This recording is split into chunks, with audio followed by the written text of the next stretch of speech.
बुलढाणा जिल्ह्यामध्ये सध्या उन्हाची तीव्रता वाढलेली आहे आणि जिल्ह्यातील जे काही जलसाठे आहेत त्याच्यामध्ये सध्या घट होताना दिसते आहे. आपण बघू शकतो मी सध्या चिखली तालुक्यातील या प्रकल्पावरती उभा आहे. आपण जर पाहिलं तर सध्या बुलढाणा जिल्ह्यामध्ये मोठ्या प्रमाणामध्ये उन्हाची तीव्रता वाढलेली आहे. 40 डिग्रीच्या वरती सध्या तापमान जे आहे ते गेलेलं आहे आणि जिल्ह्यामधील जे पाणीसाठ्याचे प्रकल्प आहेत त्या प्रकल्पामध्ये सध्या मोठ्या प्रमाणामध्ये घट होताना दिसते.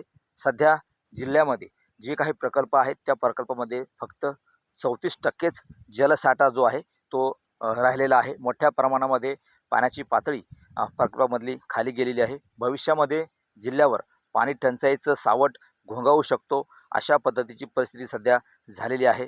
यामध्ये जे मोठे 3 प्रकल्प आहेत त्या 3ही प्रकल्पामध्ये सध्या पाणीसाठा कमी होताना दिसतो. त्यामध्ये खडकपूर्णा प्रकल्प आहे त्यामध्ये सध्या 7% जलसाठा आहे.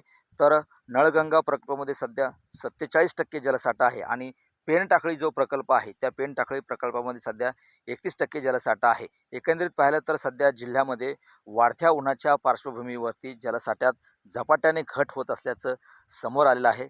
पाटबंधारे विभागाची जी आकडेवारी सांगते त्या आकडेवारून सध्या 34% जलसाठा जो आहे तो सध्या जिल्ह्यामध्ये असल्याचं आपल्याला पाहायला मिळते.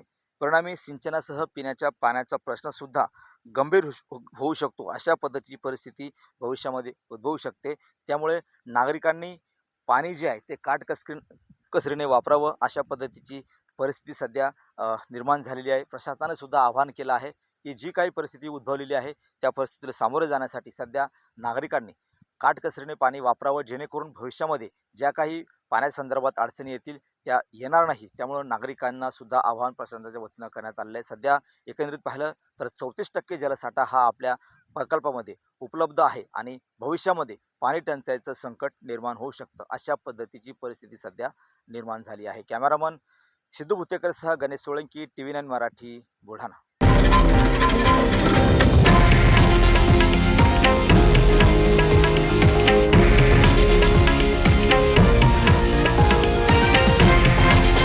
हे आहे देशातील नंबर 1 न्यूज नेटवर्क आणि आपण पाहत आहात TV9 मराठी, एकमेव.